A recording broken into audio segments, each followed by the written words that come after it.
اور جب ان کے بارے میں عذاب کا وعدہ پورا ہوگا تو ہم ان کے لیے زمین میں سے ایک جانور نکالیں گے جو ان سے باتیں کرے گا۔ یہ ہم اس لیے کریں گے کہ لوگ ہماری آیتوں پر ایمان نہیں لاتے تھے۔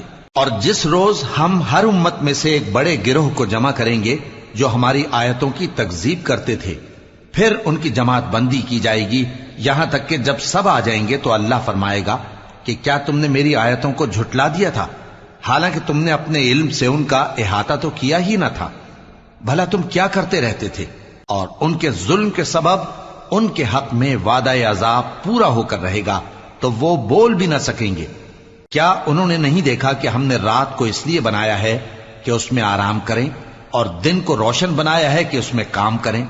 بے شک اس میں مومن لوگوں کے لیے نشانیاں ہیں۔ اور جس روز سور پھونکا جائے گا تو جو لوگ آسمانوں میں اور جو زمین میں ہیں سب گھبرا اٹھیں گے مگر وہ جسے اللہ